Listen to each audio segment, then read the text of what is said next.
So ಎಲ್ಲರಿಗೂ Shri Ravi YouTube ಚಾನಲ್ಗೆ ಸ್ವಾಗತ. ದಯವಿಟ್ಟು ನಮ್ಮ ಚಾನಲ್ಗೆ ಸಬ್ಸ್ಕ್ರೈಬ್ ಆಗಿ ಹಾಗೆ ಬೆಲ್ ಐಕಾನ್ ಮೇಲೆ ಕ್ಲಿಕ್ ಮಾಡಿ.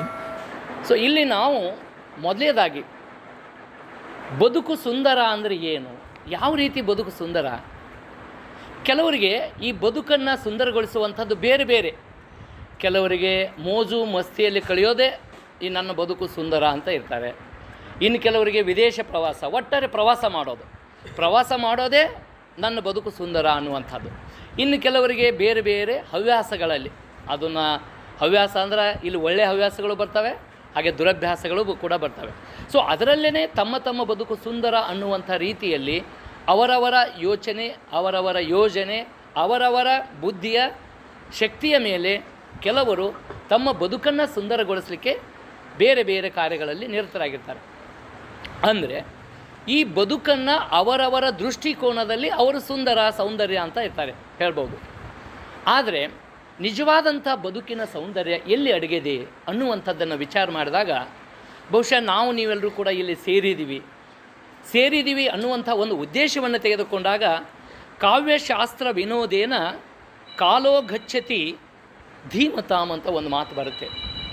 ಕೆಲವರಿಗೆ ಈ ಕಾಲವನ್ನು ಅಂದರೆ ಸಮಯವನ್ನು ಯಾವ ರೀತಿ ಹರಣ ಮಾಡಬೇಕಪ್ಪ ಅಂತಂದ್ರೆ ಒಂದಷ್ಟು ಕಾವ್ಯವನ್ನು ಓದೋದು, ಒಂದಷ್ಟು ಶಾಸ್ತ್ರವನ್ನು ಓದೋದು, ಒಂದಷ್ಟು ಸತ್ಸಂಗದ ಜೊತೆಗೆ ಎಲ್ಲೆಲ್ಲಿ ಒಳ್ಳೆಯ ಕಾರ್ಯಗಳು ನಡೀತಾ ಇದ್ದಾವೆ ಅಲ್ಲಲ್ಲಿ ಹೋಗಿ ಸಾಧ್ಯವಾದಷ್ಟು ಮಟ್ಟಿಗೆ ಸೇವೆಯನ್ನು ಸಲ್ಲಿಸೋದಿದೆಯಲ್ಲ, ಇದು ಅತ್ಯಂತ ಜೀವನದ ಬದುಕು ಸುಂದರಗೊಳಿಸುವಂಥದ್ದು.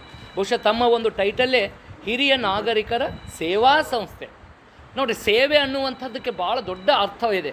ಬಸವಾದಿ ಶಿವಶರಣರ ಈ ವಚನಗಳಲ್ಲಿ ಭಾಳಷ್ಟು ಗಂಭೀರ ವಿಚಾರ ಚರ್ಚೆ ಆಗಿರೋದೇ ಕಾಯಕ ಮತ್ತು ದಾಸೋಹ, ಈ ಸೇವಾ ಮನೋಭಾವ. ಒಮ್ಮೆ ಹಿಂಗೆ ಏನಾಗಿತ್ತಂತಂದ್ರೆ 4 ಜನ ವ್ಯಕ್ತಿಗಳು ಭಾಳ ಬುದ್ಧಿವಂತರು ಮಾತಾಡ್ತಾ ಕೂತಿರ್ತಾರೆ. ಅದ್ರಾಗ ಒಬ್ಬವ ಅಂತಾನ, ಏನು ಬಿಡಪ್ಪ ಜೀವನ ಇದು, ಏನು ಜೀವನ ನಮ್ಮದು, ಬದುಕಿಷ್ಟೆಲ್ಲ ಸೌಂದರ್ಯವಾಗೈತಿ, ಈ ಸುಂದರವಾದಂತಹ ಬದುಕನ್ನು ಯಾವ ರೀತಿ ನಾವು ಕಳಿಬೇಕು ಅನ್ನುವಂಥದ್ದನ್ನು ಯೋಚನೆ ಮಾಡ್ತಾ ಅವ ಹೇಳ್ತಾನೆ ಅಲ್ಲೇ ತನ್ನ ಮಾತುಗಳಲ್ಲೇ, ಈ ಬದುಕು ಬಂದೈತಲ್ಲ, ಯಾಕೆ ಈ ಬದುಕು ಸೃಷ್ಟಿಯಾಗೈತಿ ಅಂತ ಕೇಳಿದಾಗ ಅವ ಹೇಳ್ತಾನೆ, ನಮ್ಮ ಹಣೆ ಬರ ಇದು, ನಮ್ಮ ಹಣೆ ಬರದಾಗ ಇದ್ದಂಗೆ ಆಗತ್ತಾ, ಹೆಂಗೆ ಬೇಕು ಹಂಗೆ ನಾವು ಬದುಕೋಣ ಅಂತೇಳಿ ಒಬ್ಬ ಮಾತಾಡ್ತಿರ್ತಾನೆ. ಇನ್ನೊಬ್ಬ ಹೆಂಗೆ ಮಾತಾಡ್ತಿರ್ತಾನಂದ್ರೆ, ಇಲ್ಲ ಇದು ಬದುಕು ಭಾಳ ಸುಂದರವೈತಿ, ಪ್ರಪಂಚ ಭಾಳ, ಜಗತ್ತು ಭಾಳ ಅದ್ಭುತ ಐತಿ, ನಾವು ಇದರಲ್ಲಿ ಮಜಾ ಮಸ್ತಿ ಮಾಡಿಕೊಂಡು ಒಟ್ಟು ಎಂಜಾಯ್ ಮಾಡೋಕೆ ಈ ಜೀವನ ಐತಿ ಅಂತ ತಿಳ್ಕೊಂಡು ಇನ್ನೊಬ್ಬ ಹೇಳ್ತಾನೆ. ಇನ್ನೊಬ್ಬ 3ನೇ ವ್ಯಕ್ತಿ ಹೇಳ್ತಾನೆ, ಇವರಿಬ್ಬರದು ನೋಡಿದಾಗ, ಏನು ಹೇಳ್ತೀವೋ ನೀನು, ಈ ಬದುಕು ಅವ ಇದ್ರೆ ಹಣೆ ಬರದಾಗ ಇದ್ದಂಗೆ ನಮ್ಮ ಬದುಕಾಕತಿ ಅಂತ ತಿಳ್ಕೊಂಡು ಅವ ಅಂತಾನೆ. ನೀ ಇದ್ರೆ ಬದುಕಂದ್ರೆ ಬರೀ ಆನಂದ, ಎಂಜಾಯ್, ಮೋಜು ಮಸ್ತಿ ಮಾಡೋದು ಅಂತ ನೀ ಅಂತಿ. ಅದು ಹಂಗಿಲ್ಲ, ಯಾವುದು ಮೋಜು ಮಸ್ತಿನೂ ಇಲ್ಲ, ಏನೂ ಇಲ್ಲ, ನಮ್ಮದು ಪ್ರಾರಬ್ಧ ಕರ್ಮ. ಯಾಕಂದ್ರೆ ಈಗ ಬದುಕಿನಾಗ ನೋಡಕತ್ತೀವಿ ಎಷ್ಟೆಷ್ಟು ವೈವಿಧ್ಯತೆ ಅವರ ಬದುಕಿದೆ. ಕೆಲವರು ಎಷ್ಟು ಚೆನ್ನಾದ ರೀತಿಯಲ್ಲಿ ಬದುಕ್ತಾ ಇದ್ದಾರೆ, ಇನ್ನು ಕೆಲವರಿಗೆ ಬದುಕಲಿಕ್ಕೆ ಅರ್ಥನೇ ಇಲ್ಲ. ಆ ರೀತಿ ಬದುಕು ಏನಾಗೈತಪ್ಪ ಅಂತಂದ್ರೆ, ಒಬ್ಬ ಕಪ್ಪದನ, ಒಬ್ಬ ಬೆಳಗದನ, ಒಬ್ಬ ಗಿಡ್ಡದನ, ಒಬ್ಬ ಎತ್ತರದನ, ಒಬ್ಬ ಬಡವದನ, ಒಬ್ಬ ಶ್ರೀಮಂತದನ, ಒಬ್ಬ ಬರೀ ಸುಪ್ಪತ್ನಾಗದನ, ಇನ್ನೊಬ್ಬೊಬ್ಬ ಬರೀ ಕಷ್ಟ ಕೋಟೆಗಳಲ್ಲೇ ಅದನ. ಸೊ ಹೀಗಿಂದಾಗ ಬದುಕು ಹೆಂಗಿದು, ನೀನು ಒಳ್ಳೆಯದು ಭಾಳ ಸುಂದರ ಅಂತಿ? ಇಲ್ಲ, ನಮ್ಮ ಹಣೆ ಬರೆದಾಗ ಇರ್ತೈತಿ, ಪ್ರಾರಬ್ಧ ಕರ್ಮ ಇರ್ತೈತಿ, ಆ ಕರ್ಮವನ್ನು ಅನುಭವಿಸೋಕ್ಕೆ ಬಂದೈತಿ ಈ ಜೀವನ ಅನ್ನುವಂಥದ್ದು ಅರ್ಥದಲ್ಲಿ ಆತ ಹೇಳ್ತಾನೆ. ಇನ್ನು 4ನೇ ವ್ಯಕ್ತಿ ಹೇಳ್ತಾನೆ, ಇಲ್ಲ, ನೀನು ಹೇಳೋದು ತಪ್ಪು, ಈ ಬದುಕು ಹೆಂಗೈತಪ್ಪ ಅಂತಂದ್ರೆ, ನೀ ಹೆಂಗೆ ಬದುಕಬೇಕನ್ನೋದು ನಿನ್ನಲ್ಲೇ ಐತಿ, ನೀ ತಿಳ್ಕೊಂಡಂಗೆ ಐತೆ ಅದು. ನೀನು ಒಳ್ಳೆಯ ರೀತಿಯಾಗಿ ಬದುಕನ್ನು ಕಟ್ಕೋಬೇಕಾತಂದ್ರೆ, ಬದುಕನ್ನುವಂಥದ್ದು ಯಾವುದು ಹಣೆ ಬರದಾಗೂ ಇಲ್ಲ, ಕರ್ಮ ಅನ್ನೋದ್ರೂ ಇಲ್ಲ, ಇಲ್ಲಿ ಎಲ್ಲಿ ಐತಪ್ಪ ಅಂದ್ರೆ ಕಾಯಕದಲ್ಲಿ ಐತಿ, ನೀನು ಪಡುವಂಥ ಶ್ರಮದಲ್ಲೇ ಐತಿ. ನೀನು ಕಷ್ಟಪಟ್ಟೆಪ್ಪ ಅಂದ್ರೆ, ನೀ ನಿಜವಾದಂಥ ಜೀವನವನ್ನು ಅರ್ಥವನ್ನು ತಿಳ್ಕೊಂಡು ನೀನು ಕಷ್ಟಪಟ್ರೆ ಖಂಡಿತವಾಗಲೂ ನಿನಗೇನಾಗತ್ತೆ, ಬದುಕು ಸುಂದರನೇ ಆಗತ್ತೆ. ಆ ಬದುಕು ಸುಂದರ ಆಗಬೇಕಾದ್ರೆ ಅದು ನಿನ್ನಲ್ಲೇ ಐತಿ, ಅದನ್ನು ಕಾಯಕದಿಂದ ಮಾಡಬೇಕು. ನಮ್ಮ ಪಾಲಿನ ಕೆಲಸವನ್ನು ಶ್ರದ್ಧೆ ಪ್ರಾಮಾಣಿಕತೆಯಿಂದ ಮಾಡಿದಾಗ ನಮ್ಮ ಬದುಕು ನಿಜವಾಗಲೂ ಸುಂದರ ಆಗುತ್ತೆ ಅನ್ನುವಂಥ ಮಾತನ್ನು ಹೇಳ್ತಾನೆ. ಅಂದರೆ ಒಟ್ಟಾರೆ ಇದರ ಅರ್ಥ, ಬದುಕು ಸುಂದರ ಅನ್ನುವಂಥದ್ದು ಅವರವರ ವಿವೇಚನೆಗೆ ಬಿಟ್ಟಿರುವಂಥದ್ದು. ಆದರೆ ನಿಜವಾದ ಬದುಕು ಸೌಂದರ್ಯ ಎಲ್ಲಿ ಐತಿ ಅನ್ನುವಂಥದ್ದನ್ನು 12ನೇ ಶತಮಾನದ ಬಸವಾದಿ ಶರಣರು ತಮ್ಮದೇ ಆದಂಥ ಅದ್ಭುತವಾದಂಥ ವಚನಗಳಲ್ಲಿ ಕೇವಲ ವಚನಗಳನ್ನು ಕೊಡಲಿಲ್ಲ, ಆ ವಚನಗಳ ಕೊಡುವುಕ್ಕಿಂತ ಪೂರ್ವದಲ್ಲಿ ತಮ್ಮ ಜೀವನದಲ್ಲಿ ಅನುಷ್ಠಾನ ಮಾಡಿಕೊಂಡ್ರು, ಅನುಭವಿಗಳಾದರು. ಅನುಭವವನ್ನು ಪಡೆದು ಅದನ್ನು ಲೋಕಾನುಭವವಾಗಿ ತಮ್ಮ ಸ್ವಂತ ಅನುಭವವನ್ನು ಲೋಕಾನುಭವದ ದೃಷ್ಟಿಯಲ್ಲಿ ವಚನಗಳ ಮೂಲಕ ಸುಂದರವಾದಂಥ ಬದುಕನ್ನು ಕಟ್ಟಿಕೊಳ್ಳಲಿಕ್ಕೆ ಹೇಗೆ ಸಾಧ್ಯ ಅನ್ನುವಂಥದ್ದನ್ನು ಒಂದೊಂದು ಸೂತ್ರದಲ್ಲಿ ತತ್ವದಲ್ಲಿ ಬಂಧಿಸಿಕೊಟ್ಟಿರುತ್ತೆ ನಮಗೆ. ಅದರಲ್ಲಿ ಮುಖ್ಯವಾಗಿ ಬಹುಶಃ ನಾವೆಲ್ಲರೂ ಪ್ರಾರಬ್ಧ ಕರ್ಮದಂಗೆ ಇದ್ದಂಗೆ ಆಗತ್ತಂತೆ ಭಾಳಷ್ಟು ಜನ ಅಂತೀವಿ. ಆದರೆ ಬಸವಾದಿ ಶಿವಶರಣರು ಅವತ್ತಿನ ಕಾಲಘಟ್ಟದಲ್ಲಿ ಯಾರೂ ಕೂಡ ನಮ್ಮ ಕರ್ಮ ಏನು ಮಾಡೋದಿಲ್ಲ, ನಮ್ಮ ಕಾಯಕವೇ ನಮ್ಮನ್ನು ಎತ್ತಿ ಹಿಡುತ್ತೆ. ಸೊ ಹಾಗಾಗಿ ಮೊದಲನೇ ತತ್ವನೇ ಅವ್ರದ್ದು ಯಾವುದಪ್ಪ ಅಂದ್ರೆ ಕಾಯಕ ತತ್ವ. ವರ್ಕ್ ಈಸ್ ವರ್ಷಿಪ್ ಅಂತ ಹೇಳಿದರು. ಕಾಯಕವೇ ಕೈಲಾಸ, ಬೇರೆ ಕೈಲಾಸ ಎಲ್ಲಿ ಇಲ್ಲ, ನಿಮ್ಮ ಕಾಯಕದಲ್ಲೈತಿ. ನೀವು ಮಾಡುವಂಥ ಕಾಯಕದಲ್ಲಿನೇ ಕೈಲಾಸ ಐತಿ. ಸೊ ಹಾಗಾಗಿ ನಿಮ್ಮ ಪ್ರತಿಯೊಂದು ಕೆಲಸವನ್ನು ನೀವು ಏನು ಮಾಡಬೇಕಪ್ಪ ಅಂದ್ರೆ ಕಾಯ ವಾಚ ಮನಸ ಯಾರು ಕಾರ್ಯವನ್ನು ನಿರ್ವಹಿಸ್ತಾರೆ ಅವರು ಎಂದಿಗೂ ಕೂಡ ಜೀವನದಲ್ಲಿ ನೋವು ಅನ್ನುವಂಥದ್ದು ಇರೋದಿಲ್ಲ, ದುಃಖ ಅನ್ನುವಂಥದ್ದು ಇರೋದಿಲ್ಲ. ಇದ್ದರೂ ಕೂಡ ಕ್ಷಣ ಮಾತ್ರ.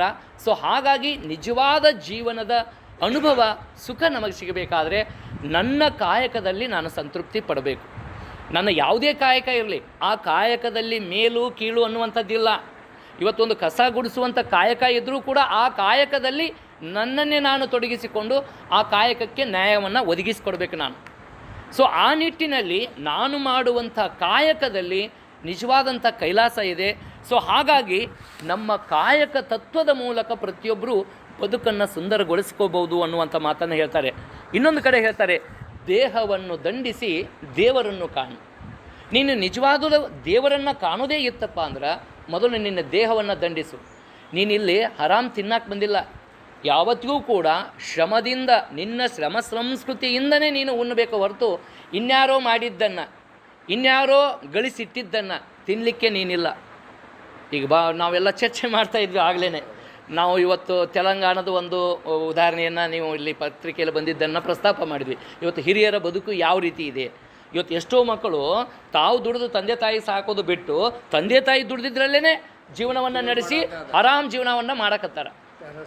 ಸೊ ಅಂದರೆ ಇದರ ಅರ್ಥ ಕಾಯಕದ ಒಂದು ಮಹತ್ವ ಗೊತ್ತಾಗಬೇಕು. ಉಣ್ಣುವಂಥ ಅನ್ನ ನನ್ನ ಶ್ರಮದ ಬೆವರಿನಿಂದ ಆಗಿರಬೇಕು ಅನ್ನುವಂಥದ್ದು. ಅದಕ್ಕೆ ಡಿ ವಿ ಜಿಯವರು ಭಾಳ ಅದ್ಭುತವಾಗಿ ಒಂದು ಕಗ್ಗದಲ್ಲಿ ಕೊಡ್ತಾರೆ. ಅನ್ನ ಉಣ್ಣುವುದಕ್ಕೆ ಅದನ್ನು ಬೇಯಿಸಿದ ನೀರು ನಿನ್ನ ಬೆಮರೋ ಪರರ ಕಣ್ಣೀರು ಉಣ್ಣು ನೀನ್ ಜಗಕ್ಕೆ ತಿನ್ನಲಿತ್ತ ನೀತ ಮಿಕ್ಕೂಟ ಜೀರ್ಣಿಸದ ಋಣಶೇಷ ಮಂಕುತಿಮ್ಮ ಅಂತ ಹೇಳಿದರು. ನೋಡಿ, ಪ್ರತಿಯೊಂದು ಅನ್ನವನ್ನು ಊಟ ಮಾಡುವಾಗ ನಾನು ಯೋಚನೆ ಮಾಡಬೇಕು, ಈ ಅನ್ನವನ್ನು ಉಂತಿನಲ್ಲ, ಈ ಅನ್ನ ನನ್ನ ಶ್ರಮದ ಬೆವರಿನಲ್ಲಿ ಬೆಂದೈತೋ, ಇನ್ಯಾರ್ದೋ ಕಣ್ಣೀರಿನಲ್ಲಿ ಬೆಂದೈತೋ, ಇನ್ಯಾರ್ದೋ ದುಡ್ದಿಟ್ಟಿದ್ದನ್ನು ತಿನ್ನಕತ್ತೀನೋ ನಾನು ಅನ್ನುವಂಥದ್ದನ್ನು ಯೋಚನೆ ಮಾಡಿ ನೀನು ಉಣ್ಣು. ಅಂದರೆ ಇದರ ಅರ್ಥ ಕಾಯಕವಿಲ್ಲದೇ ನಾನು ಏನಾದರೂ ನನ್ನ ದೇಹಕ್ಕೆ ನನ್ನ ಹೊಟ್ಟೆಗೆ ಹಾಕ್ಕೊಂಡಿದ್ನಿ ಅಂದರೆ ಅದು ಶುದ್ಧ ಅಪರಾಧ ಅನ್ನುವಂಥದ್ದು. ನೀನು ದುಡಿಲಾರದೆ ತಿನ್ನಲಿಕ್ಕೆ ನಿನಗೆ ಅರ್ಹತೆಯೇ ಇಲ್ಲ, ಯೋಗ್ಯತೆಯೇ ಇಲ್ಲ. ನಿನ್ನ ಅನ್ನವನ್ನು ನೀನೇ ಸಂಪಾದನೆ ಮಾಡಬೇಕು. ಯಾರೋ ಸಂಪಾದನೆ ಮಾಡಿಟ್ಟಿದ್ದನ್ನು ಹಾಳು ಮಾಡುವಂಥದ್ದಲ್ಲ. ಐತಾಳ ರಗಡು ಮಾಡಿಟ್ಟ ನಮ್ಮಪ್ಪ ನಮ್ಮ ಅಜ್ಜ ಭಾಳ ಮಾಡಿಟ್ಟದ ನಾ ಯಾಕೆ ಮಾಡ್ಬೇಕನ್ನುವಂಥದ್ದಲ್ಲ. ಅವ್ರು ಮಾಡಿದ್ದ ಅವರಿಗೆ, ನಿನ್ನದು ಅನ್ನುವಂಥದ್ದು ಏನು ನಿಂದು ಬೇಕಲ್ಲ. ಸೊ ಆ ಹಿನ್ನೆಲೆಯಲ್ಲಿ ಅನ್ನ ಉಣ್ಣುವುದಕ್ಕೆ ಅದನ್ನು ಬೇಯಿಸಿದ ನೀರು ನಿನ್ನ ಬೆಮರು ಪರರ ಕಣ್ಣೀರು. ಏನು ಪರರ ಕಣ್ಣೀರನ್ನೇ ಬೆಂದೈತೋ, ಏನು ನೀನೇ ಸ್ವಂತ ದುಡಿದ ಬೆವರಿನ ಹನಿಯಲ್ಲಿ ಬೆಂದೈತೋ ಅನ್ನುವಂಥ ಯೋಚನೆ ಮಾಡು. ಉಣ್ಣು ನೀನು ಜಗಕ್ಕೆ ತಿನ್ನಲಿತ್ತ ನೀನು ಉಣ್ಣೋದ್ರೊಂದಿಗೆ ಜಗತ್ತಿಗೂ ಉಣ್ಣಕ್ಕೆ ಕೊಡು. ಅದನ್ನೇ ಹೇಳ್ತಾರೆ ದಾಸೋಹ. ಕಾಯಕ ತತ್ವ ಎರಡನೇದೇ ದಾಸೋಹ ತತ್ವ.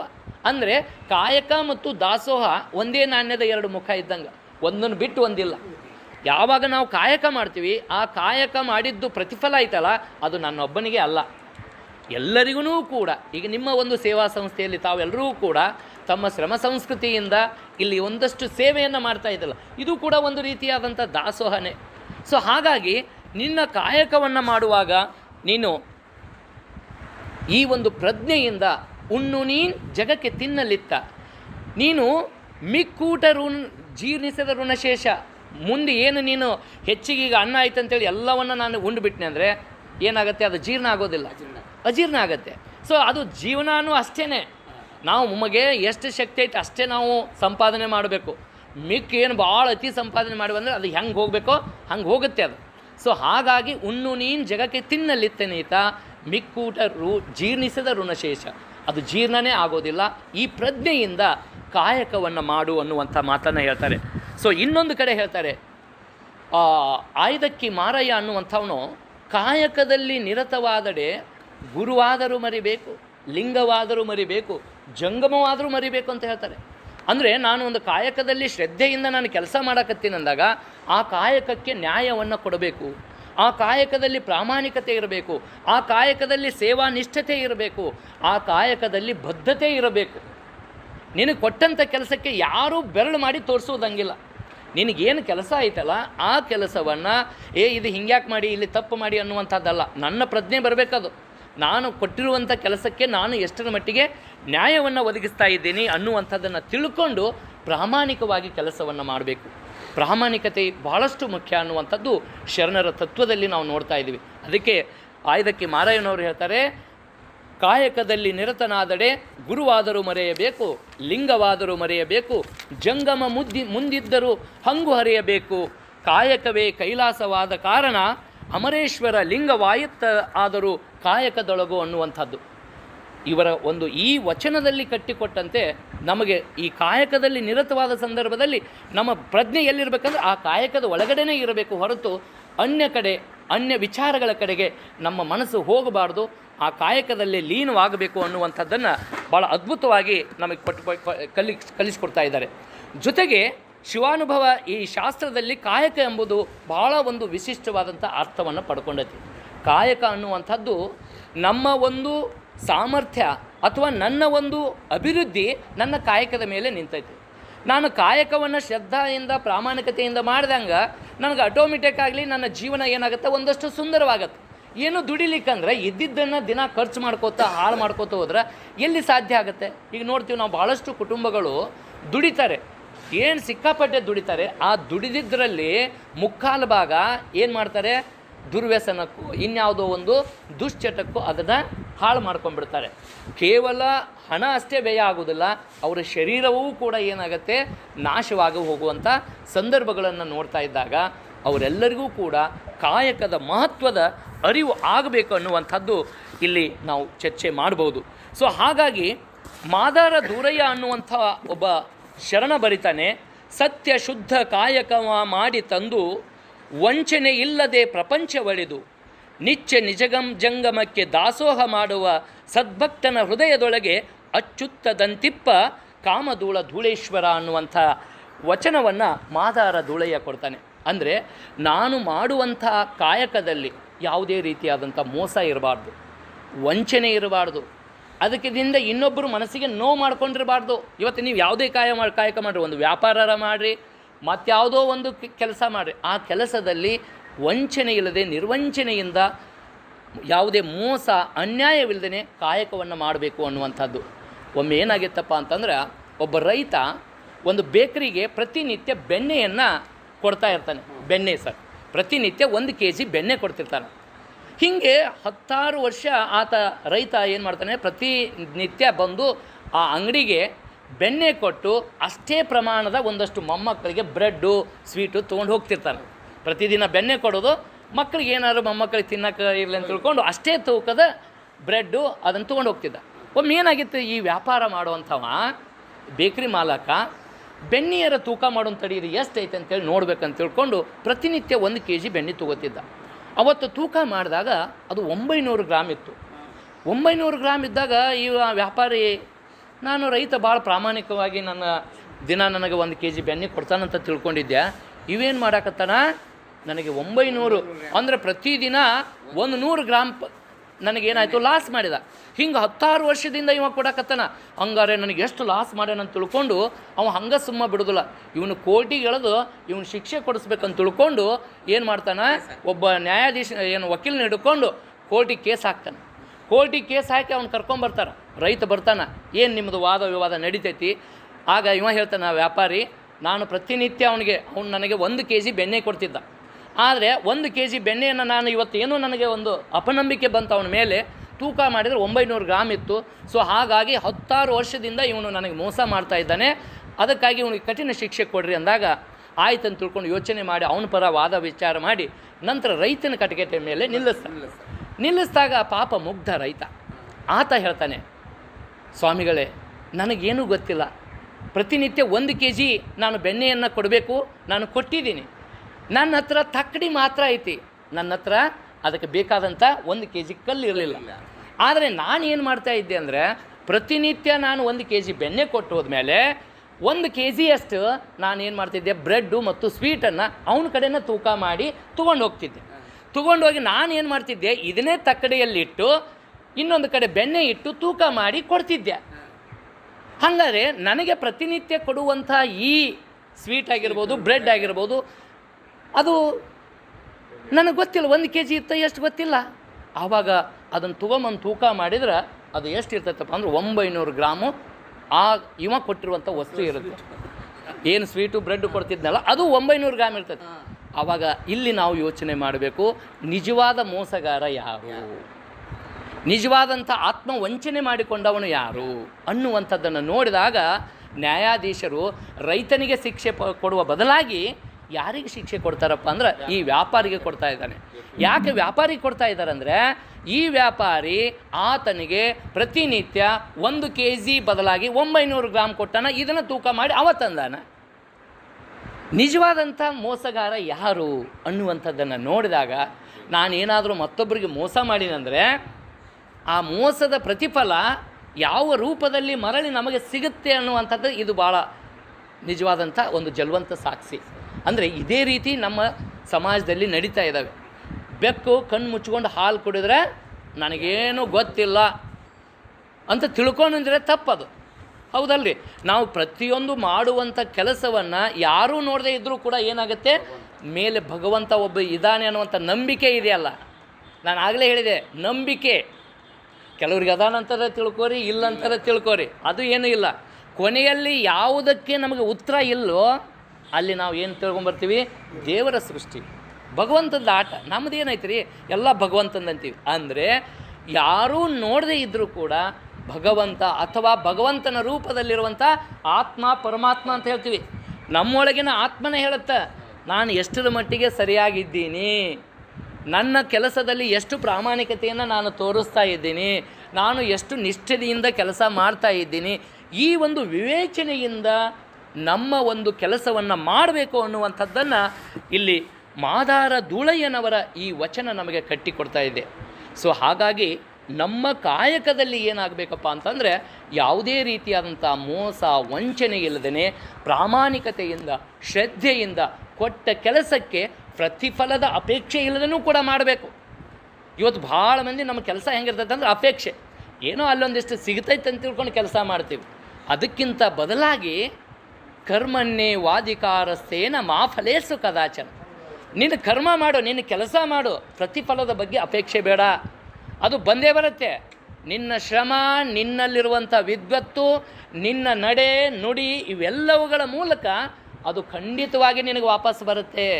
ಚಿಂತಿಸಬೇಡ, ನೀನು ಆರಾಮಾಗಿ ನಿನ್ನ ಕೆಲಸ ಮಾಡು, ನಿನ್ನ ಕೆಲಸ ಮಾಡಿ ನಿನ್ನ ಬದುಕನ್ನು ಸುಂದರಗೊಳಿಸ್ಕೋ. ಫಲ ಅಪೇಕ್ಷೆ ನೀನು ಮಾಡದೇ ಇದ್ದರೂ ಅದು ನಿನಗೆ ಬಂದೇ ಬರುತ್ತೆ, ಅದರ ಬಗ್ಗೆ ಚಿಂತಿಸಬೇಡ. ಕರ್ಮ ಮಾಡ್ದಲ್ಲಿ ಮಾಡು, ಫಲಕ್ಕೆ ನಿರೀಕ್ಷೆ ಬೇಡ. ಸೊ ಹಾಗಾಗಿ ನಮ್ಮ ಕರ್ಮವನ್ನು ಮಾಡಬೇಕು. ಈ ಕರ್ಮದಲ್ಲಿ ಅಂದರೆ ಕಾಯಕದಲ್ಲಿ ಮೇಲು ಕೀಳು ಅನ್ನುವಂಥದ್ದಿಲ್ಲ. ಇರುವ ಕೆಲಸವ ಮಾಡು ಕಿರಿದೆನ್ನದೆ ಮನವಿಟ್ಟು, ದೊರೆತುದನು ಹಸಾದವೆಂದುನ್ನು ಗೊಣಗದೆ, ಧರಿಸು ಲೋಕದ ಬರವ ಪರಮಾರ್ಥವನ್ನು ಬಿಡದೆ, ಹೊರಡು ಕರೆ ಅಳದೆ ಮಂಕುತಿಮ್ಮ. ನೋಡ್ರಿ, ನಮ್ಮದು ಯಾವುದೇ ಕೆಲಸ ಇರಲಿ, ಆ ಕೆಲಸ ಸಾಂದೋ ದ್ವಾಡ್ದೋ ಅನ್ನುವಂಥ ಯೋಚನೆ ಬೇಡ.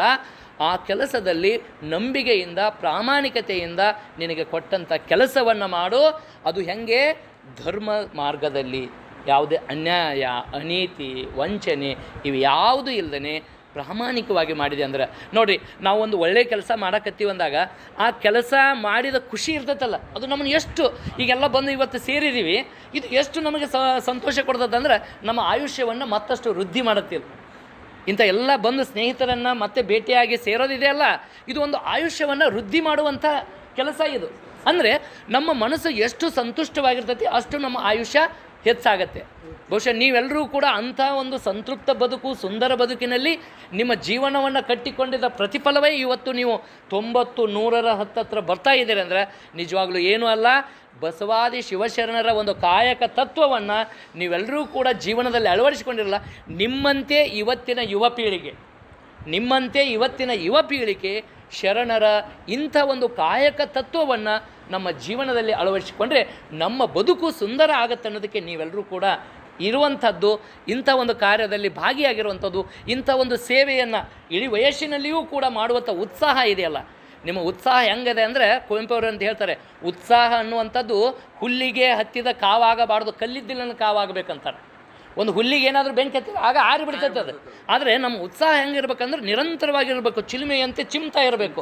ಅಂಥ ಉತ್ಸಾಹ ಯಾವಾಗ ಇರ್ತೈತೆ ಅಂದರೆ ನಮ್ಮ ಬದುಕು ಸುಂದರವಾದಾಗ. ಬಹುಶಃ ನೋಡಿರಿ, ನನ್ನ ಕೆಲಸದಲ್ಲಿ ಏನಾದರೂ ನಾನು ಆತ್ಮವಂಚನೆ ಮಾಡ್ಕೊಂಡೆ ಅಂದ್ರೆ, ಅಥವಾ ಏನಾದರೂ ತಪ್ಪು ಮಾಡೀನಿ ಅಂದರೆ, ಏನಾದರೂ ಮೋಸ ಮಾಡೀನಿ ಅಂದ್ರೆ ಮನಸ್ಸಿನಾಗ ಕೊರಗ್ತಿರ್ತೈತಿ ಅದು ನಮಗೆ ಗೊತ್ತಾಗೋದಿಲ್ಲ.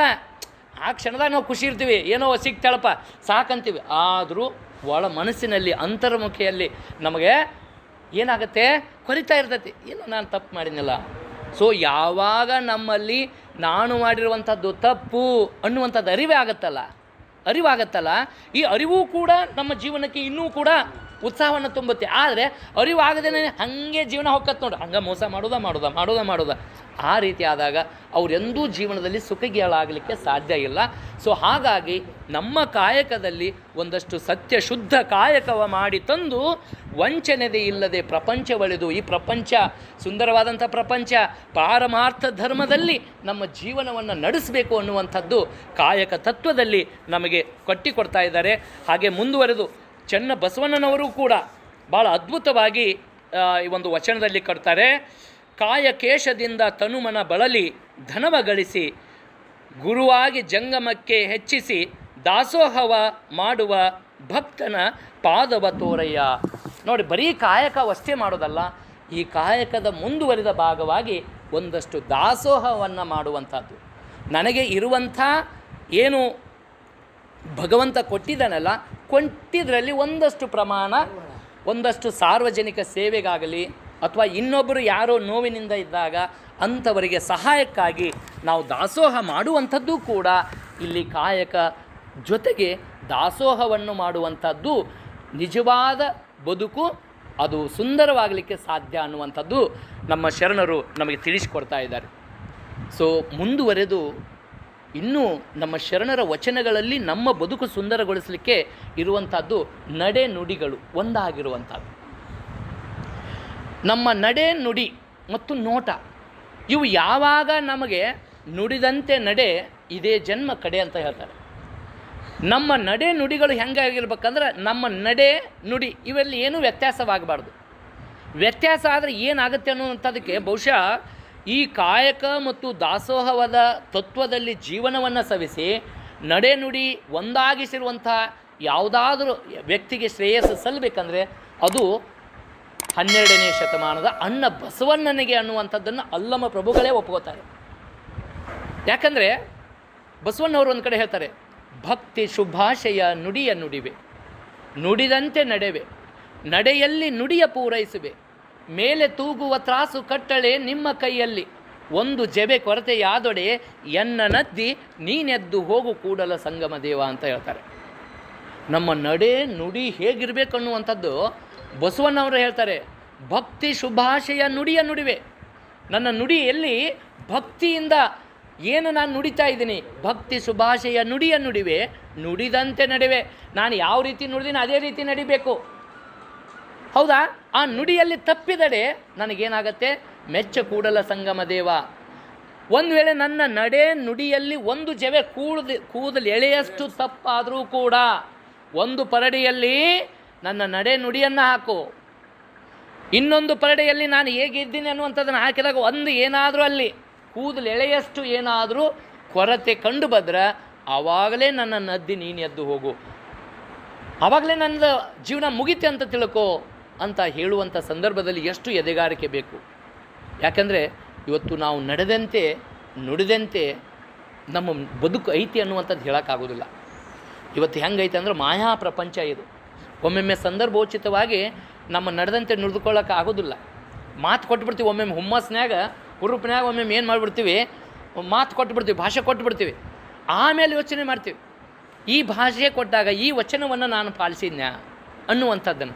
ಸೊ ಆ ಹಿನ್ನೆಲೆಯಲ್ಲಿ ಮುಂದುವರೆದು ಹೇಳ್ತಾರೆ, ನುಡಿದರೆ ಮುತ್ತಿನ ಹಾರದಂತಿರಬೇಕು, ನುಡಿದರೆ ಮಾಣಿಕ್ಯದ ದೀಪ್ತಿಯಂತಿರಬೇಕು, ನುಡಿದರೆ ಸ್ಫಟಿಕದ ಶಲಾಖೆಯಂತಿರಬೇಕು, ನುಡಿದರೆ ಲಿಂಗ ಮೆಚ್ಚಿ ಔದೌದೆನ್ನಬೇಕು, ನುಡಿಯೊಳಗಾಗಿ ನಡೆಯದಿದ್ದಡೆ ಕೂಡಲ ಸಂಗಮ ದೇವನೆಂತೊಲಿವೆನಯ್ಯ ಅನ್ನುವಂಥ ಮಾತನ್ನು ಕೇಳಿದಾಗ ನಮ್ಮ ನಡೆ, ನುಡಿ, ನೋಟ ಇವೆಲ್ಲವುಗಳು ಕೂಡ ಒಂದಾಗಿರಬೇಕು. ಇವುಗಳಲ್ಲಿ ಏನಾದರೂ ಭಿನ್ನತೆ ಇದ್ದರೆ ಆ ವ್ಯಕ್ತಿಗೆ ಗೌರವ ಕೊಡೋದಿಲ್ಲ. ಒಮ್ಮೆ ನಂಬ್ತಾರೆ, 2 ಸಾರಿ ನಂಬ್ತಾರೆ, ಪದೇ ಅವ ಹಂಗೆ ಸುಳ್ಳು ಹೇಳ್ತಾನಲ್ಲ, ಬರೋದೇ ಇಲ್ಲ. ಈಗ ನೋಡಿ ಸೇವಾ ಸಂಸ್ಥೆಗೆ ನೀವೆಲ್ಲರೂ ಫೋನ್ ಹಚ್ಚಿರ್ತೀರಿ, ಇದನ್ನು ಮಾಡಿರ್ತೀರಿ, ಒಮ್ಮೊಮ್ಮೆ ಆಗಿರ್ತಾವೆ. ಆದರೆ ಪದೇ ಅದೇ ರೀತಿ ಮಾಡಿದಾಗ ಆ ರೀತಿ ಮಾಡೋರು ಇಲ್ಲಿ ಇರೋದಿಲ್ಲ. ಅವರು ಬೇರೆನೇ ಅವ್ರದ್ದು ವ್ಯವಸ್ಥೆಯಲ್ಲಿ ಅವ್ರು ಇರ್ತಾರೆ, ಅವ್ರು ಬೇರೆನೇ ಮಾರ್ಗ ಇರ್ತೈತಿ. ಯಾಕಂದರೆ ಯಾರ್ಯಾರಿಗೆ ಮನಸ್ಸಿಗೆ ಯಾವುದ್ಯಾವುದು ಹಿತವಾಗುತ್ತೋ ಅದಕ್ಕೆ ಅವ್ರು ಒಪ್ಕೊಂಡ್ಬಿಡ್ತಾರೆ. ಈ ಕೆಲವರಿಗೆ ಏನಾಗಿರ್ತೈತಿ, ನೀವೆಲ್ಲರೂ ನಾನು ಆಗಲೇ ಹೇಳಿದೆ, ಇಲ್ಲಿ ಕಾವ್ಯ ಶಾಸ್ತ್ರ ವಿನೋದದ ಮೂಲಕ ನಮ್ಮ ಜೀವನವನ್ನು ಕಾಲ ಕಳಿಬೇಕಂತ ತಿಳ್ಕೊಂಡು ನೀವೆಲ್ಲರೂ ಪ್ರಯತ್ನ ಮಾಡಿದ್ರೆ ಕೆಲವ್ರದ್ದು ಬೇರೆನೇ ಇರ್ತೈತಿ. ಎಲ್ಲಿ ಕೊಡೋನಪ್ಪ, ಯಾವ ಜಾಗದಾಗ ಕೊಡೋನು, ನೀ ಏನು ತರ್ತಿ, ನಾ ಏನು ತರ್ತಿ, ನೀ ಮಣ್ಣು ನಾ ಕೊಟ್ಟಿನಿ, ಈ ಸರಿ ನೀ ಕೊಡು, ನಿಂದ ಇವತ್ತು ಪಾರ್ಟಿ. ಹಿಂಗೆ ಕೆಲವರು ಇದ್ರಾಗ ಕಾಲ ಕಳೆದು ಏನು ಮಾಡ್ತಾರೆ, ಅವ್ರ ಜೀವನ ಅದ್ರಾಗ ಸಂತೋಷ ಐತಂತ ತಿಳ್ಕೊತಾ ಇದ್ದಾರೆ. ಆದರೆ ನಿಜವಾದ ಸಂತೋಷ ಇಂಥ ಒಂದಷ್ಟು ಸತ್ಸಂಗದ, ಇಂಥ ಒಂದಷ್ಟು ಶರಣರ ಬದುಕಿನ ದರ್ಶನವನ್ನು ಮಾಡ್ಕೋದ್ರಲ್ಲಿ ನಿಜವಾದ ಸಂತೋಷ ಐತಿ ಅನ್ನುವಂಥದ್ದು ನಾವೆಲ್ಲರೂ ತಿಳ್ಕೊಬೇಕಾಗತ್ತೆ. ಹಾಗೆಯೇ ಕೆಲವ್ರು ಹೆಂಗಿರ್ತಾರಪ್ಪ ಅಂತಂದ್ರೆ ಬರೀ ಮಾತು ಹೇಳೋದಷ್ಟೇ, ಕೆಲಸ ಇಲ್ಲ, ಬರೀ ಮಾತದು. ಅದಕ್ಕೆ ಹೇಳ್ತಾರೆ, ಆಡದೆ ಮಾಡುವವನು ರೂಢಿಯೊಳಗುತ್ತಮನು, ಆಡಿ ಮಾಡುವವನು ಮಧ್ಯಮ, ಆಡಿಯೂ ಮಾಡದವನು ಅಧಮ ನೋಡ ಸರ್ವಜ್ಞ ಅಂತ ಹೇಳ್ತಾರೆ. ಹೌದ್ರಿ, ಕೆಲವ್ರು ಬರೇ ಮಾತಿನಾಗ ಹೇಳ್ತಿರ್ತಾರೆ, ಏನೂ ಕೆಲಸ ಇರೋದಿಲ್ಲ. ಆಡಿ ಅವರು ಬರೀ ಆಡದೇ ಮಾಡುವವನು, ನಾವು ಹೇಳ್ಕೊಳ್ಳೋದಿಲ್ಲ. ಕೆಲವರು ನಾ ಮಾಡೀನಿ ಅಂತ ಹೇಳ್ಕೊಳ್ಳೋದಿಲ್ಲ. ಹೇಳ್ಕೊಳ್ದೇ ಕೆಲಸ ಮಾಡುವಂಥವ್ರು ಅವರು ಶ್ರೇಷ್ಠರಾಗ್ತಾ ಇದ್ದಾರೆ. ಕೆಲವರು ಹೇಳ್ಕೊಂಡು ಮಾಡ್ತಾರೆ, ಇನ್ನು ಕೆಲವರು ಹೇಳಿದರೂ ಕೂಡ ಮಾಡೋದೇ ಇಲ್ಲ.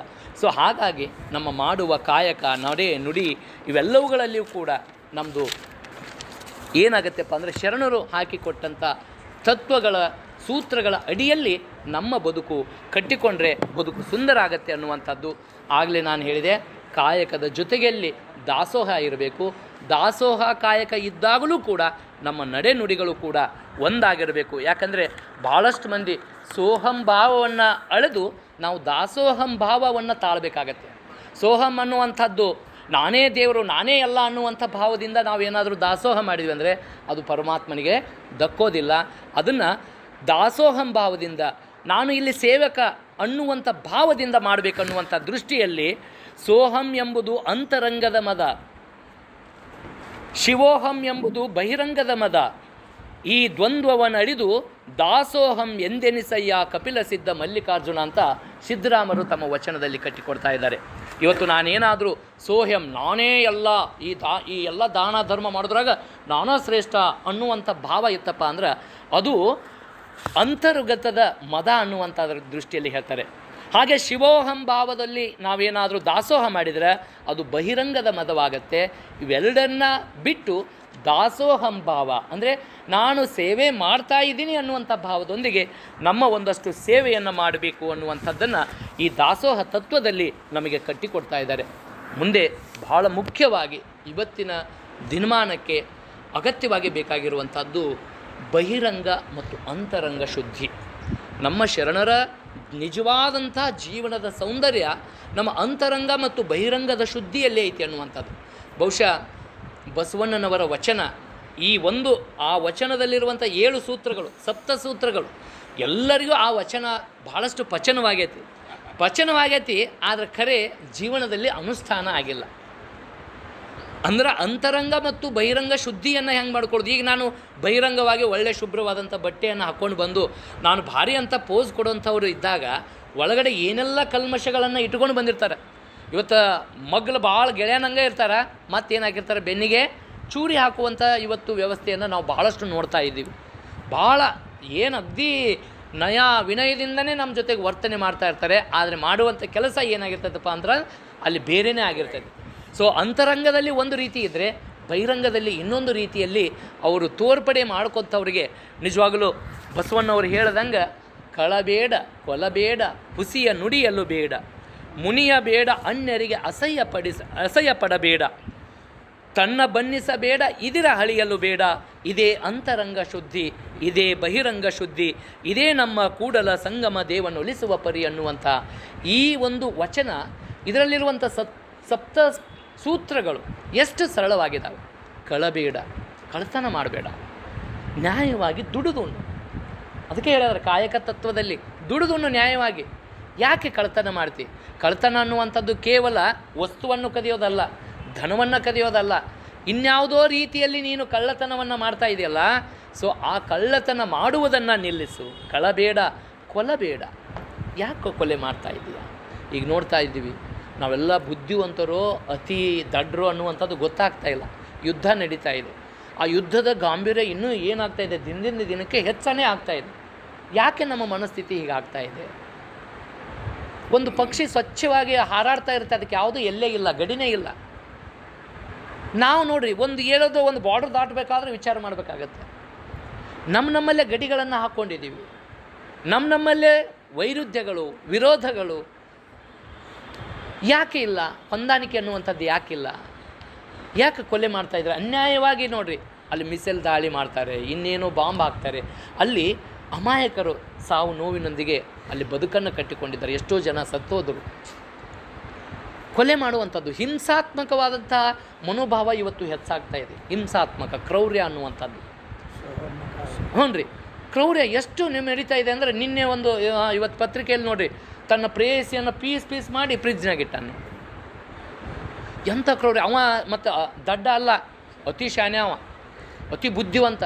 ಅದಕ್ಕೆ ಸಂಸ್ಕೃತದಲ್ಲಿ ಒಂದು ಮಾತು ಬರ್ತೈತಿ, ಬಹುಶಃ ಹಿರಿಯರು ಅಂತಿರ್ತಾರೆ, ಏನು ಬಿಡಪ್ಪ ಭಾಳ ಕಾಲು ಕೆಟ್ಟು, ಎಷ್ಟೆಷ್ಟು ಶಾಣೆತನ ಹೆಚ್ಚಾತು ಹಂಗೆ ಅಷ್ಟಷ್ಟು ಸಂಸ್ಕಾರ ಅನ್ನುವಂಥದ್ದು ಹೋಗಾಕತ್ತಲ್ಲ. ನಾವಿಲ್ಲಿ ಯೋಚನೆ ಮಾಡ್ಬೇಕಾಗೈತಿ. ಸಂಸ್ಕಾರ ಅನ್ನುವಂಥದ್ದು ಹೋಗಾಕತ್ತಲ್ಲ, ಯಾರಿಂದ ಹೋಗಾಕತ್ತೈತಿ, ಹೆಂಗೆ ಹೋಗಾಕತ್ತೈತಿ?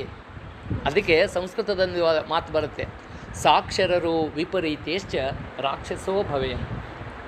ಸಾಕ್ಷರ ಅನ್ನುವಂಥ ಪದವನ್ನು ವಿಲೋಮ ಮಾಡಿದಾಗ ಸಾಕ್ಷರ ರಾಕ್ಷಸ. ಇವತ್ತು ರಾಕ್ಷಸೀಯ ಗುಣಗಳು ನಮಗೆ ಬರ್ತಾ ಇದ್ದಾವೆ. ಹಿಂಸೆ, ಕೊಲೆ ಮಾಡುವಂಥದ್ದು. ಅದಕ್ಕೆ ಹೇಳ್ತಾರೆ ಕಳಬೇಡ, ಕೊಲಬೇಡ, ಹುಸಿಯ ನುಡಿಯಲು ಬೇಡ. ಸುಳ್ಳು ಹೇಳಬೇಡ. ಎಷ್ಟು ಸುಳ್ಳು ಹೇಳೋದಂತೂ ಮಿತಿಮೀರಾಕತ್ತೈತಿ ಈಗ. ಸುಳ್ಳು ಹೇಳಬೇಡ, ಹುಸಿಯ ನುಡಿಯಲು ಬೇಡ, ಮುನಿಯ ಬೇಡ, ಕೋಪ ಮಾಡ್ಕೋಬೇಡ. ಯಾಕೆ ಕೋಪಿಸ್ಕೋತಿ? ಯಾಕೆ ತಾಪ ಮಾಡ್ಕೋ? ಎಷ್ಟು ನಾವು ತಾಪ ಮಾಡ್ಕೋತೀವಿ ಅಷ್ಟು ನಮ್ಮದು ಶರೀರ ಏನಾಗುತ್ತೆ, ಅದು ಕ್ಷೀಣಿಸ್ತಾ ಹೋಗುತ್ತೆ. ತಾಪ ಮಾಡ್ಕೊಳ್ಳೋದು ಬೇಡ. ಆಗಿದ್ದಾಗಲಿ. ನಿನ್ನೆನೆ ನಮ್ಮ ಮನೆಯಲ್ಲಿ ನಮ್ಮ ತಾಯಿ ಮೊನ್ನೆ ಸಂಜೆ ಮುಂದೆ ಒಂದು ಕೊಳ್ಳಂದು ಒಂದು ಅರ್ಧ ತೊಲಿದು ಬೋರ್ಮಾಳ. ಸೊ ಅದನ್ನೇನು ಮಾಡ್ಯಾಳ, ದಿನ ಅದನ್ನು ಮಲಗುವಾಗ ಬಿಚ್ಚಿ ತನ್ನ ಎಲೆ ಚೀಲದಾಗ ಇಟ್ಟು ಮಕ್ಕೋತಾಳೆ. ಅವತ್ತೇನು ಮಾಡ್ಯಾಳ, ಹೊರಗೆ ಕಟ್ಟಿ ಮೇಲೆ ಕುಂತು ಅದ್ರಾಗ ಇಟ್ಟಂಗೆ ಮಾಡ್ಯಾಳ. ಇಟ್ಟಿಲ್ಲ, ಅಲ್ಲೇ ತೆಳಗೆ ಬಿದ್ದುಬಿಟ್ಟೈತಿ. ಬಿದ್ದೈತಿ ರಾತ್ರಿ. ಬೆಳಗ್ಗೆ ಎದ್ದು ನಾನು ವಾಕಿಂಗ್ ಹೋಗಿ ಬರ್ತೀನಿ, ಅಳ್ಕೋತ ಕುಂತ್ಬಿಟ್ಟಾಳ.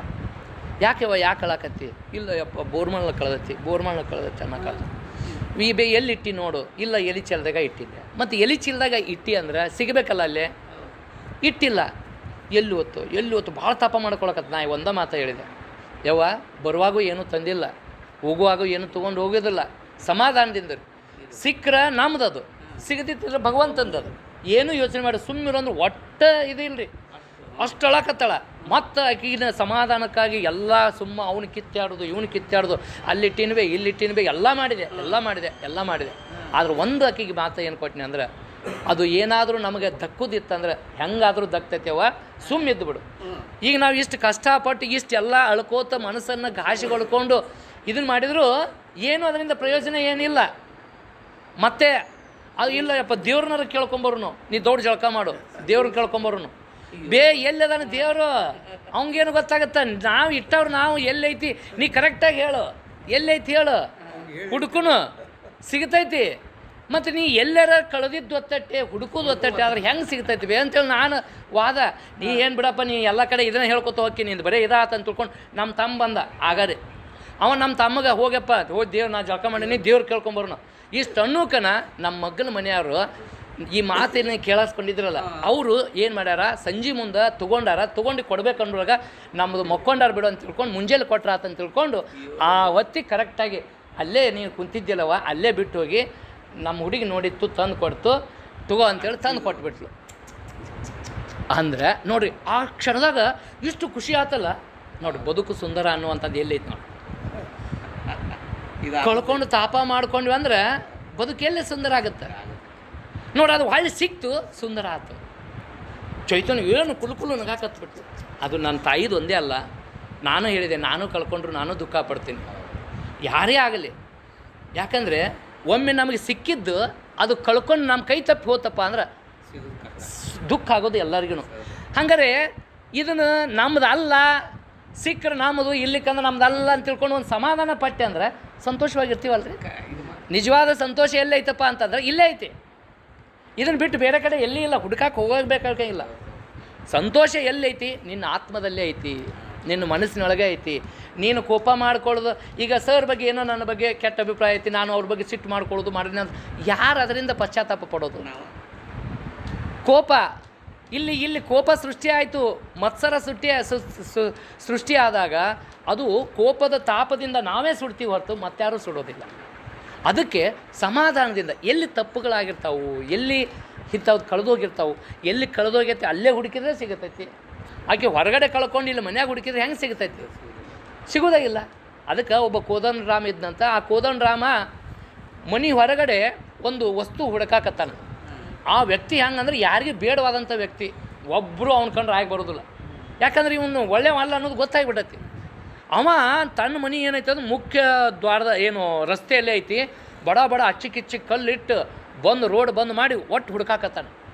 ಸೂಜಿ ಹುಡುಕಾಕತ್ತಾನ, ಏನು ಹುಡುಕಾಕತ್ತಾನ, ಒಟ್ಟು ಹುಡುಕಾಕತ್ತಾನ. ಒಬ್ಬ ಮುಂಜಾನಿಂದ ಸಂಚೆನ ಹುಡುಕ್ತಾನ, ಒಟ್ಟು ಆ ಕಳ್ಕೊಂಡು ವಸ್ತು ಸಿಗವಲ್ದು. ಆಮೇಲೆ ಒಬ್ರು ಹಿರಿಯರು ಬಂದು ಏನು ಹುಡುಕಾಕತ್ತಿ? ಸೂಜಿ ಹುಡುಕಾಕತ್ತೀನಿ ಅಂತ ಹೇಳ್ತಾನೆ.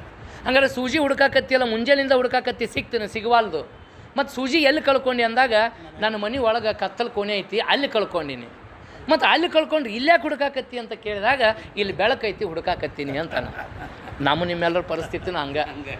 ಸುಖ ಎಲ್ಲೈತೆ ಅಂತ ತಿಳ್ಕೊಂಡು ಹೊರಗೆ ಹುಡುಕಾಕತ್ತೀವಿ, ಸುಖ ಹೊರಗಿಲ್ಲ, ನಮ್ಮೊಳಗೆ ಐತಿ. ಅದಕ್ಕೆ ನೀನು ಅಂತರಂಗ ಮತ್ತು ಬಹಿರಂಗ ಶುದ್ಧಿಯನ್ನು ಮಾಡ್ಕೋ. ನಿನ್ನ ಅಂತರಂಗದಲ್ಲಿ ತಿಳ್ಕೊ. ಅದು ಇಲ್ಲ ಅಂತ ತಿಳ್ಕೊ, ಸಮಾಧಾನದಿಂದ ಇರ್ತಿ. ಸುಮ್ಮನೆ ಚಿಂತೆ ಯಾಕೆ ಮಾಡ್ತಿ?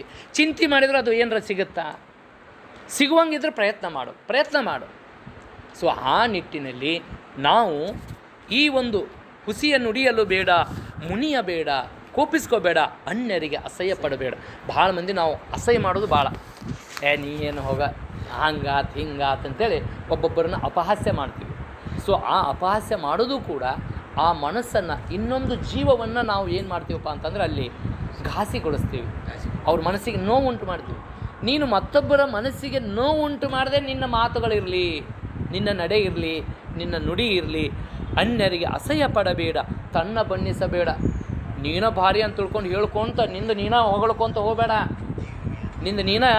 ಹೇಳ್ಕೊತ ಹೋಗಬೇಡ. ಒಮ್ಮೊಮ್ಮೆ ಬರ್ತಿರ್ತೈತೆ ಅದು ಮನುಷ್ಯ ಸಹಜ ಗುಣ. ಒಮ್ಮೊಮ್ಮೆ ನಮ್ಮದು ಅಭಿಮಾನಕ್ಕೆ ನಾವು ಏನು ಮಾಡ್ತೀವಿ, ನಾ ಹಿಂಗೆ ಅಂತ ತಿಳ್ಕೊಂಡು ನಮ್ಮನ್ನು ನಾವೇ ಹೊಗಳ್ಕೊಂಡು ನಮ್ಮ ಬೆನ್ನು ನಾವೇ ಚಪ್ಪರಿಸ್ಕೊಂಡು ಹೋಗಿರ್ತೀವಿ. ಸೊ ಆ ರೀತಿ ಮಾಡಬೇಡ. ಜೊತೆಗೆ ಇದಿರ ಹಳಿಯಲು ಬೇಡ. ಇದಿರ ಅಂದರೆ ವೈರಿಗಳು ಅಥವಾ ನನಗೆ ಆಗದೇ ಇರೋರು, ನನ್ನ ವಿರೋಧಿಗಳು, ಅವ್ರ ಬಗ್ಗೆ ನೀನು ಏನೂ ಮಾತಾಡಬೇಡ. ಅವ್ರ ಕರ್ಮ ಅಂದರೆ ಅವ್ರ ಕೆಲಸದಾಗ ಅವ್ರಿದ್ದಾರೆ, ನಿನ್ನ ಕೆಲಸ ನೀನು. ಇನ್ನೊಬ್ಬರನ್ನ ಬೈದು ಇನ್ನೊಬ್ರು ಅವ್ರು ಹಂಗದಾರ ಇವ್ರು ಹಂಗದಾರ ಅಂತ ತಿಳ್ಕೊಂಡು ನಿನ್ನ ಬ್ಯಾಳಿ ಬೇಯಿಸ್ಕೋಬೇಡ. ಇವತ್ತು ನೋಡ್ತಾ ಇದ್ದೀವಿ ವಿದ್ಯಮಾನಗಳನ್ನು ನೋಡಿದಾಗ ಈ ಕೆಲಸ ಮಾಡದೇ ಇದ್ರೆ ಅವ್ರಿಗೆ ಬದುಕ ಇಲ್ಲ. ಇನ್ನೊಬ್ಬರನ್ನ ಬಗ್ಗೆ ಅವರು ಹಂಗದಾರ ಹಿಂಗದಾರ, ನಾವು ಹಿಂಗದೀವಿ, ತನ್ನ ಬಣ್ಣಿಸಿಕೊಂಡು ಪರರನ್ನು ಇದ್ರ ಹಳಿಯುವಂಥ ಕೆಲಸ ಇವತ್ತು ನೋಡ್ತಾ ಇದ್ದೀವಿ. ಈ ಕೆಲಸ ಮಾಡ್ಲಿಕ್ಕಂದ್ರೆ ಅವರಿಗೆ ಬದುಕಿಲ್ಲ.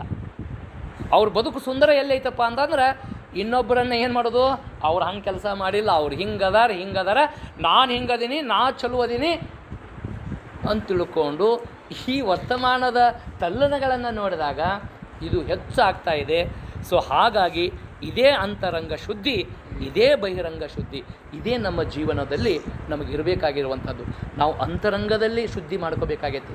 ಅಂದರೆ ನಮ್ಮಲ್ಲಿರುವಂಥ ಕಾಮ, ಕ್ರೋಧ, ಲೋಭ, ಮೋಹ, ಮದ, ಮತ್ಸರ, ಈ ಅರಿಷಡ್ವರ್ಗಗಳು ಏನದವಲ್ಲ, ಈ ವಿಷಯಾಸಕ್ತಗಳು ಏನದವಲ್ಲ, ಇವುಗಳನ್ನು ನೀನೇನಾದರೂ ನಿನ್ನ ಅಂತರ್ಯದಲ್ಲಿ ಹತೋಟಿಯಲ್ಲಿ ಇಟ್ಟುಕೊಂಡ್ರೆ, ಯಾವುದೇ ಮೋಹಕ್ಕೆ ಒಳಗಾಗೋದು, ಯಾವುದೇ ಇನ್ಯಾವುದಕ್ಕೋ ಕೋಪಿಸ್ಕೊಳ್ಳೋದು, ಇವನ್ನ ತೊಡೆದು ಹಾಕಿದೆಯಪ್ಪ ಅಂದರೆ ಖಂಡಿತವಾಗಲೂ ನಿನ್ನ ಬದುಕು ಸುಂದರವಾಗಿರುತ್ತೆ ಅನ್ನುವಂಥ ವಿಚಾರಗಳನ್ನು ಶರಣರು ತಮ್ಮ ಒಂದಿಷ್ಟು ವಚನಗಳಲ್ಲಿ ನಮಗೆ ಕಟ್ಟಿಕೊಡ್ತಾ ಇದ್ದಾರೆ. ಹೀಗೆ ಶರಣರ ಒಂದೊಂದು ವಚನಗಳಲ್ಲಿ ಇರುವಂಥದ್ದು ವಿಚಾರಗಳನ್ನು ತಿಳ್ಕೊಂಡಾಗ ಭಾಳಷ್ಟು ಹೇಳಿದ್ದಾರೆ. ಸಮಾನತೆಯನ್ನು ಹೇಳಿದ್ದಾರೆ ಅವರ ವಚನ. ಎಲ್ಲರೂ ಬದುಕ್ರಿಪ್ಪ, ಒಂದೇ ರೀತಿಯಾಗಿ ಬದುಕ್ರಿ. ಯಾಕೆ ಈ ಜಾತಿ, ಲಿಂಗಭೇದ, ವರ್ಣಭೇದವನ್ನು ಮಾಡ್ತೀವಿ? ಎಲ್ಲರೂ ಒಂದಾಗಿರ್ರಿ, ಎಲ್ಲರೂ ಒಂದಾಗಿರ್ರಿ. ಅದಕ್ಕೆ ಹೇಳ್ತಾರೆ ಬಸವಣ್ಣನವರು, ನಾನು ಮೇಲೆ ಕೂತ್ಕೊಂಡು ಒಂದು ಹಸುವಿನ ಮೇಲೆ ಕೂತ್ಕೊಂಡು ಹಾಲು ಹಿಂಡ್ತೀನಿ ಅಂದರೆ ಆಗೋದಿಲ್ಲ, ಕೆಳಗಿಳಿದು ಕುಂತನೇ ಹಾಲು ಹಿಂಡಬೇಕು. ಹೌದಾ?